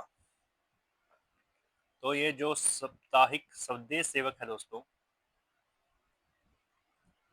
ये किसका है? Harnam Singh, Harnam Singh, option number third. Next.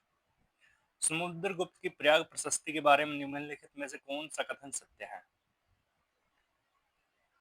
तो दोस्तों ये आपका आज क्वेश्चन ऑफ द डे है। इसका बिल्कुल सही आंसर दे हुआ जो, उसको मिलेगा 100 रुपए का कैश प्राइज। आपको जो आंसर है वो ऑप्शन के साथ ये चीज भी मेंशन करनी है कि कौन कौन सा ऑप्शन है आंसर में। ठीक है जी।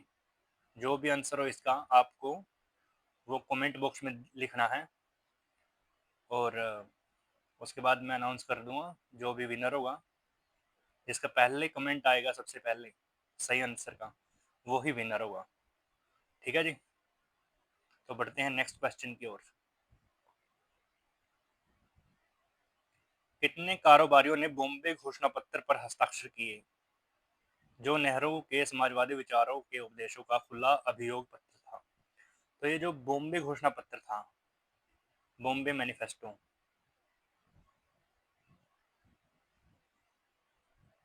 फेस्टो, ये किसके विरुद्ध था? सोशलिज्म के।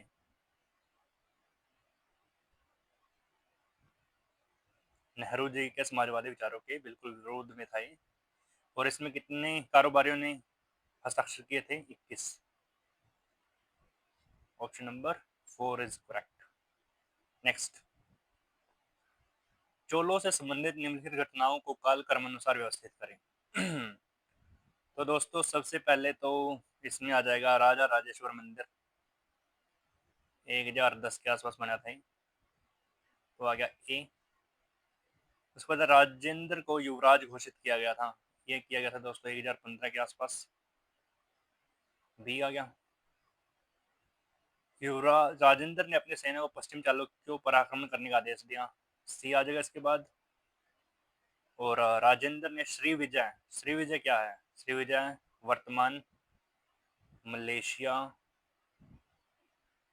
व इंडोनेशिया को कहते हैं। श्रीविजय के विरुद्ध नेतृत्व किया था। तो दोस्तों इसका आंसर आना चाहिए ABCDE। ठीक है जी, तो इसका आंसर आ जाएगा first.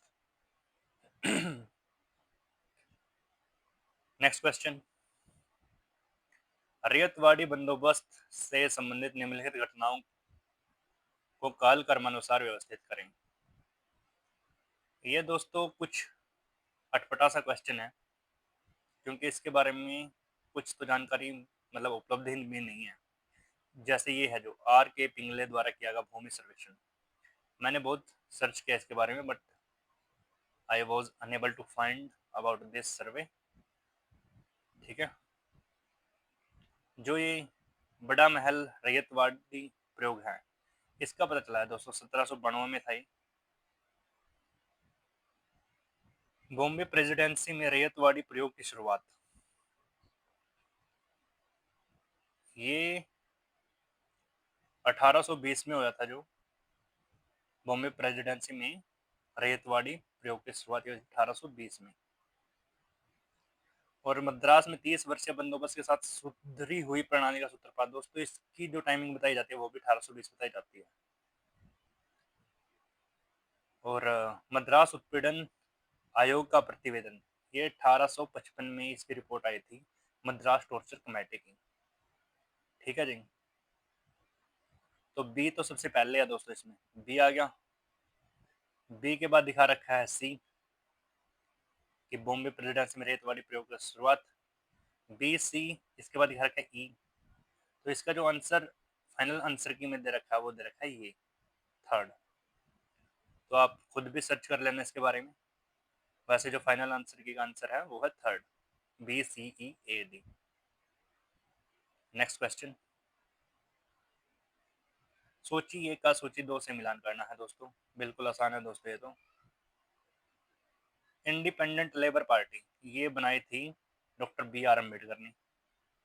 All India forward block ये है सुभाष चंद्र बोस का। कांग्रेस नेशनलिस्ट पार्टी ये बनाई थी मदन मोहन मालवीय ने। और इंडियन एसोसिएशन ये था सुरेंद्र नाथ बनर्जी का दोस्तों। तो ए का 2 हो गया, बी का 1 हो गया, A2B1। सी का हो गया दोस्तों 4, C4। तो इसका आंसर आ गया 2। Option number 2 is correct. Next,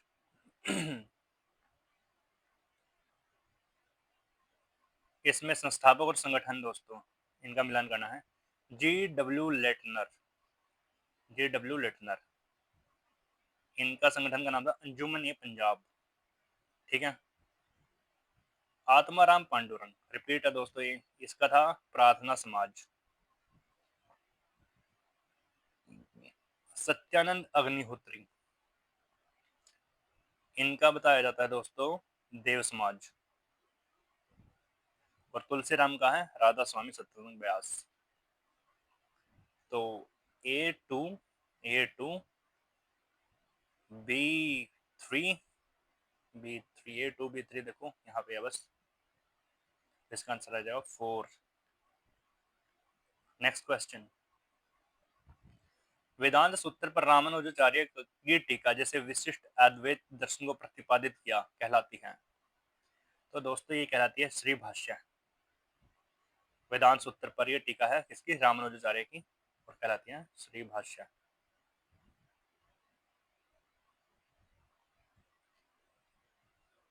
next, Japan में रास बिहारी बोस और सुन यत सेन के बीच बैठक की व्यवस्था करने में महत्वपूर्ण भूमिका किसने निभाई थी? तो दोस्तों इसका जो आंसर दे रखा है वो है भगवान सिंह। रास बिहारी बोस और सुन यत सेन के बीच बैठक की व्यवस्था करने में महत्वपूर्ण भूमिका भगवान सिंह ने निभाई थी।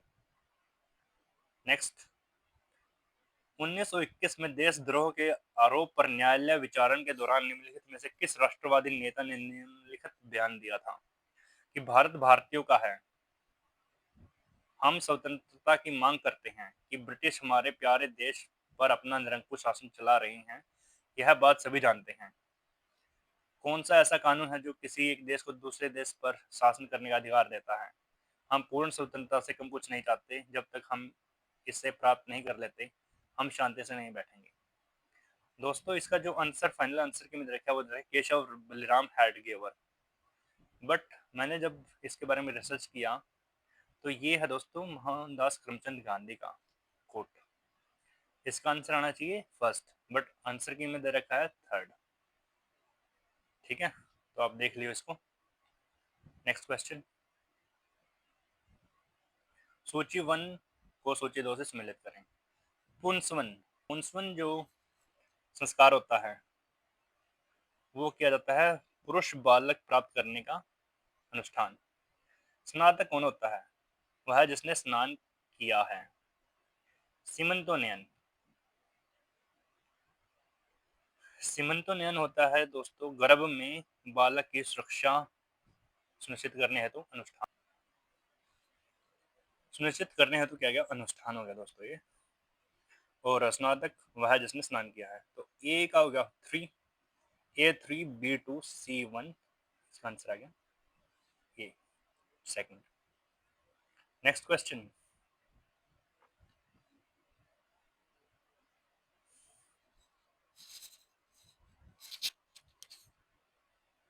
निम्नलिखित घटना को काल क्रमानुसार व्यवस्थित करना है। तो दोस्तों इसके लिए आपको जो फैक्ट है वो अच्छे से याद होने चाहिए।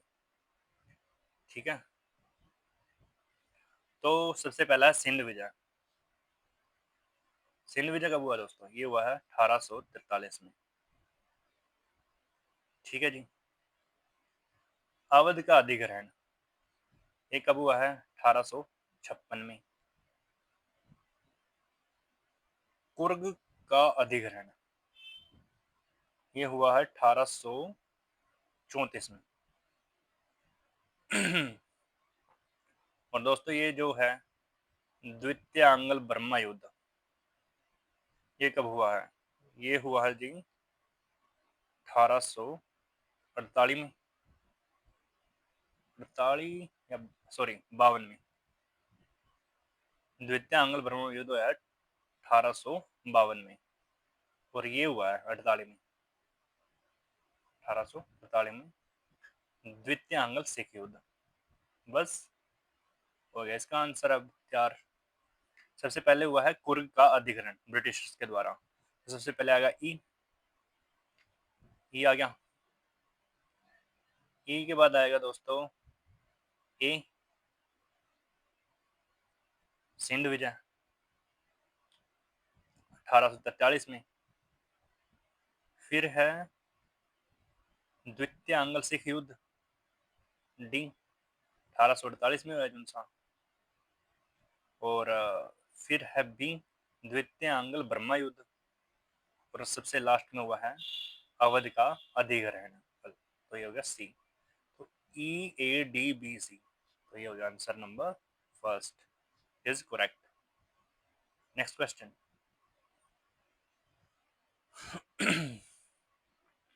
दोस्तों ये जो क्वेश्चन के ऑप्शन दे रखे हैं ये बिल्कुल गलत दे रखे हैं।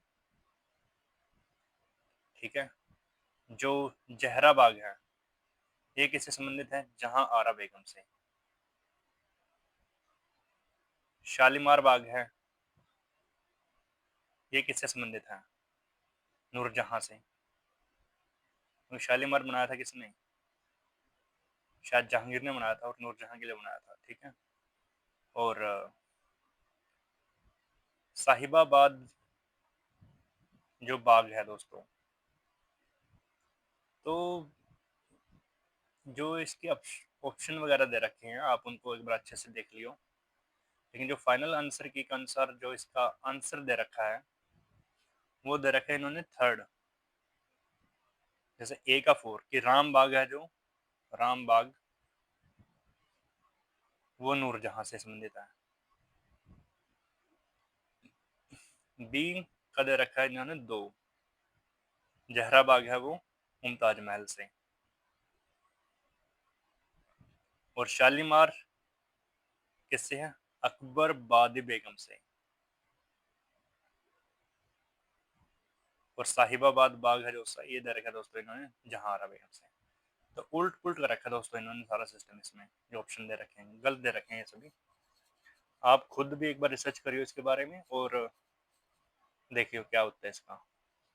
मेरे ख्याल से ये ऑप्शन वगैरह है जो ये गलत दे रखे हैं इन्होंने। बाकी फाइनल आंसर की में इसका आंसर 3rd है। Next question. ये बिल्कुल सही क्वेश्चन पूछ रखे हैं इन्होंने। जो अपोह है, अपोह किसका सिद्धांत है? यह है बौद्ध धर्म का, जो ये कहता है कि अगर हमें किसी के बारे में जानना है तो उसके अपोजिट के बारे में हमें पता होना चाहिए। जैसे अगर जल के विषय में जानकारी प्राप्त करनी है तो हमें इसके अपोजिट अग्नि के विषय में पता होना चाहिए। सुख का तभी पता चल सकता है जब दुख हो। रोग का पता कब चलेगा? जब आदमी स्वस्थ होगा। स्वस्थ शरीर को ही रोग लगते हैं नहीं। तो एक दूसरे के बारे में जानने के लिए हमें उसका अपोजिट पता होना चाहिए, ये कह रखा है इसमें अपोह सिद्धांत में। किससे बनता है? बौद्ध धर्म से। अभिनव गुप्ता, अभिनव गुप्ता किससे संबंधित है? ये थे शैव मत से। ठीक है।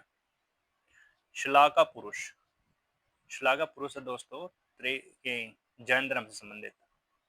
और कितनी संख्या इनकी? इनकी संख्या है 63 श्लाघा पुरुषों की। और देवरदास सम्या ये है वीर शैव, वीर शैव से संबंधित। तो ए का हो गया 3rd, केवल इसी में है। ए का 3rd, बी का 4th, सी का 2, डी का 1। तो answer number 2 is correct. Next, Ganj Sawai क्या था? गंज सवाई था एक जहाज। नेक्स्ट, शब्द कमीन, महीन, कृपास, खाना, छाप निम्नलिखित में से किससे संबंधित है?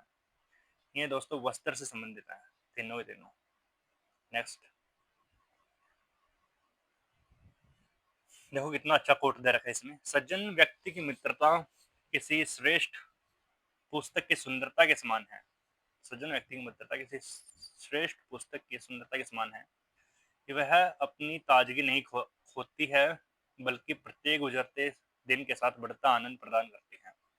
इस प्रकार गहन अध्ययन से हम किसी पुस्तक से अभिवर्धित आनंद प्राप्त करते हैं। यह कहावत के लेखक है। ये कहावत है दोस्तों तिरुकुराल में Tiruvallur. Option number 4 is correct. Next, निम्नलिखित परिवर्तनों के सूत्रपात को काल क्रमानुसार व्यवस्थित करें। तो गवर्नर जनरल की परिषद में अतिरिक्त सदस्यों की संख्या 10 से कम नहीं होगी या 16 से अधिक नहीं होगी। तो दोस्तों ये स्टेटमेंट जो फर्स्ट है ये क्या रखी है किसमें? 1784 के पेट्स इंडिया एक्ट में। पेट्स इंडिया एक्ट में 1784, ये तो हो गया 1784। इंग्लिश संसद ने ईस्ट इंडिया कंपनी को उपनिवेश में संप्रभु मतलब सोवरन राजनीतिक सोवरन पॉलिटिकल राइट्स प्राधिकारी की मान्यता प्रदान करी। दोस्तों ये भी स्टेटमेंट है, ये बिल्कुल गलत स्टेटमेंट है, क्योंकि इंग्लिश संसद ने कभी भी ईस्ट इंडिया कंपनी को उपनिवेश में संप्रभु राजनीतिक प्राधिकार की मान्यता प्रदान नहीं की। तो इससे ये जो ऑप्शन है ये गलत हो जाता है दोस्तों। बहुत मिस्टेक रखी है एनटीए ने इस पेपर को डिजाइन करने में। नेक्स्ट है जो उच्चतम न्यायालय के मुख्य न्यायाधीश को भारतीय विधायी परिषद में सदस्य के रूप में शामिल किया गया था। तो ये दोस्तों कब किया गया था? ये 1853 का चार्टर एक्ट था जो उसके तहत किया गया था। ये चार्टर एक्ट ऑफ 1853। महारानी को भारत के सम्राज्ञी की उपाधि प्रदान की गई थी। ये जो मतलब एम्प्रेस ऑफ इंडिया का टाइटल है ये कब मिला था? 1877 में। और संसद ने ईस्ट इंडिया कंपनी के क्रियाकलाप के प्राधिकार को निर्दिष्ट किया था। ये क्या था दोस्तों 1773 के रेगुलेटिंग एक्ट में। ठीक है जी। तो इसका जो ऑप्शन होना चाहिए इसमें, सबसे पहले तो आएगा ई। ई आ गया दोस्तों। ए के बाद आएगा ए। तो इसका जो बन रहा है आंसर आना चाहिए फर्स्ट। बट जो बी स्टेटमेंट है दोस्तों ये गलत दे रखी है इन्होंने, ये भी आप याद रखियो। बट इसका आंसर आएगा फर्स्ट। Next question.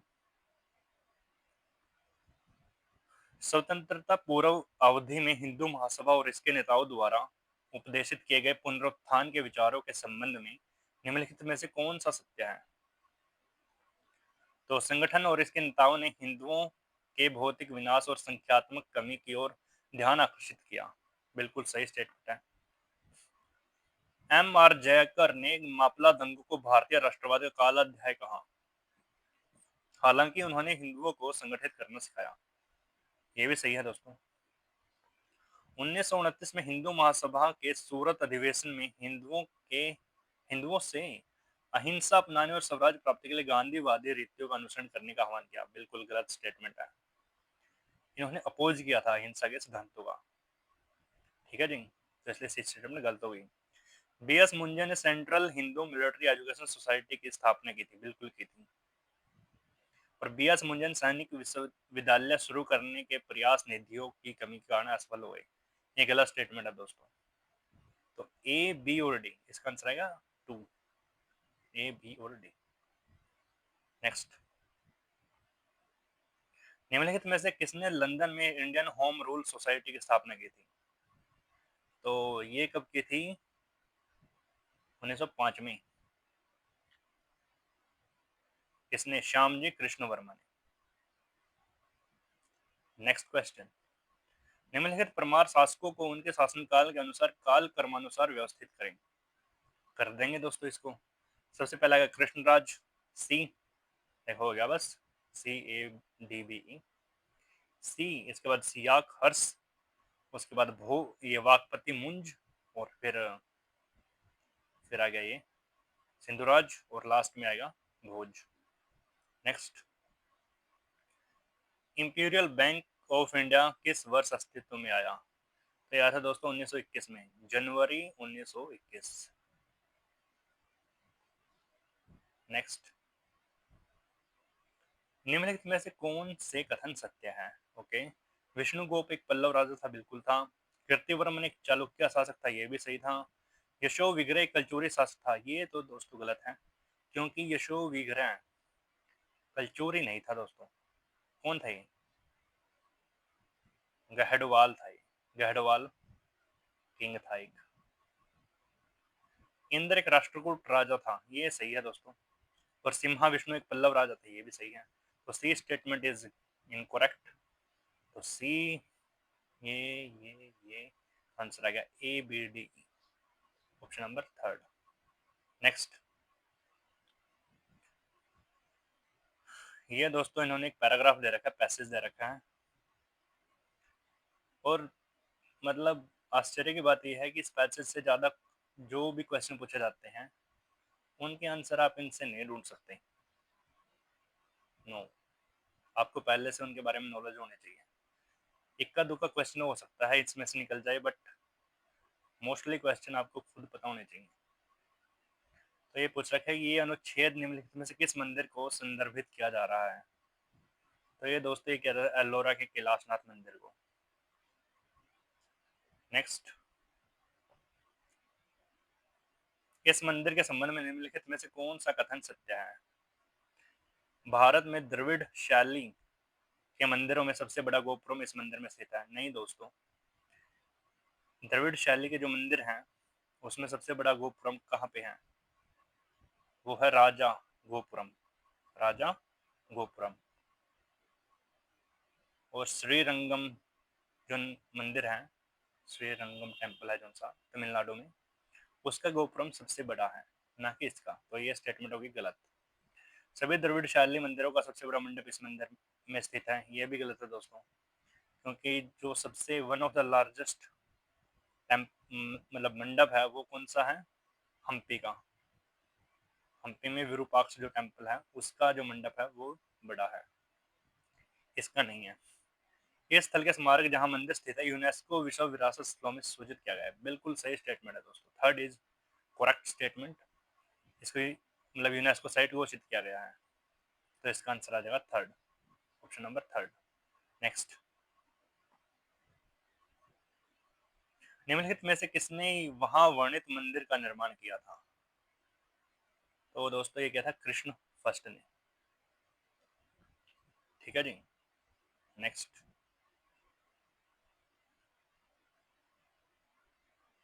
निम्नलिखित में से कौन सा कथन मंदिर के बारे में सत्य है? मंदिर गुफा मंदिर की एक श्रेणी है। नहीं जी, ये स्टेटमेंट गलत है, गुफा मंदिर नहीं है वो। मंदिर एक विशाल रथ शैली संरचना है, ये भी गलत है दोस्तों। मंदिर एक पूर्ण एकासन संरचना है, ये बिल्कुल सही स्टेटमेंट है, क्योंकि सारा जो मंदिर है वो एक ही पत्थर के चट्टान को तोड़कर बनाया गया है, कैलाश का जो टेम्पल है। तो आंसर इज थर्ड। मंदिर द्रविड़ शैली के चरमोत्कर्ष बिंदु को परिलक्षित करता है, ये भी दोस्तों सही हो सकता है, लेकिन इससे बड़े बड़े जो मंदिर हैं वो भी मतलब चरमोत्कर्ष बिंदु को परिलक्षित करते हैं, इससे अन्य और बहुत सारे मंदिर हैं, तो ये स्टेटमेंट गलत हो जाएगी। तो इसका आंसर आ जाएगा ओनली थर्ड। नेक्स्ट,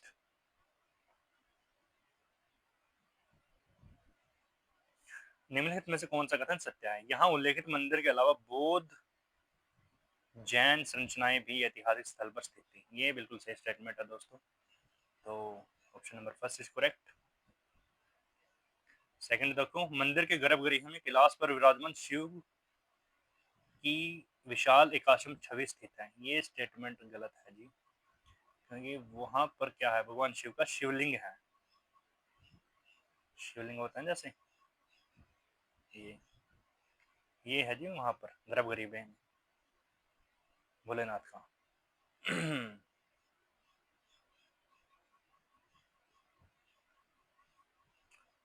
ठीक है, तो इसका आंसर है only first statement, option number one. Next,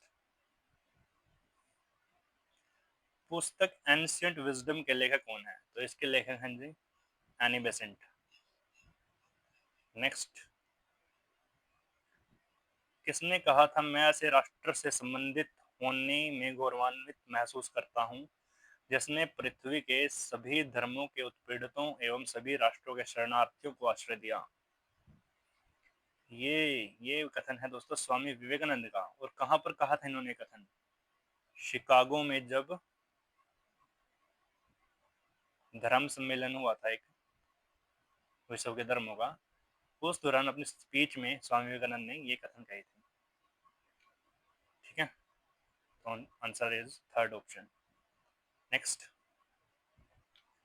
निम्नलिखित में से कौन सी सर्वपल्ली राधाकृष्णन द्वारा लिखित पुस्तक नहीं है? दी हिंदू व्यू ऑफ लाइफ ये भी है, द प्रिंसिपल उपनिषद्स ये भी है, लिविंग विद ए पर्पज ये भी है, थॉट फॉर्म्स ये नहीं है दोस्तों, तो आंसर आ जाएगा फोर्थ। नेक्स्ट क्वेश्चन, अनुच्छेद का हिंदू धर्मों के संघर्ष के हिंदू समाधान के बारे में आशावादी क्यों है? हिंदू धर्म सबसे प्राचीन है, सबसे प्राचीन तो है, बट हिंदू समाधान से ये संबंधित नहीं है स्टेटमेंट। हिंदू धर्म में विश्व के विभिन्न धार्मिक व्यवस्थाओं के समान धरातल पर लाने का प्रयास किया है, बिल्कुल सही स्टेटमेंट है दोस्तों, लेकिन इससे संबंधित नहीं है ये। इसका आंसर आएगा ये, हिंदू धर्म में लोकतंत्र की भावना विद्यमान है। Okay guys, next question, last, इस अनुच्छेद का श्रेय किस चिंतक को दिया जाता है? जो ये सारा लिख रखा है किससे संबंधित है दोस्तों? कि धर्म संघर्ष की समस्या का हिंदू समाधान भविष्य में स्वीकारे जाने की संभावना है, यह मुझे निश्चित प्रतीत होता है इसकी प्राप्ति के लिए अपने उद्देश्य और मार्ग निर्धारण की स्वतंत्रता आधारित भावना महत्वपूर्ण है। तो दोस्तों ये कथन है सर्वपल्ली राधाकृष्णन जी के। तो इसी के साथ हमारा दोस्तों जून 2025 का क्वेश्चन पेपर कंप्लीट होता है। आशा आपको वीडियो पसंद आया होगा, इसलिए वीडियो को ज़्यादा से ज़्यादा लाइक करें, चैनल को सब्सक्राइब करें, शेयर करें। मिलते हैं आपसे नेक्स्ट वीडियो में, तब तक के लिए take care, see you, bye bye.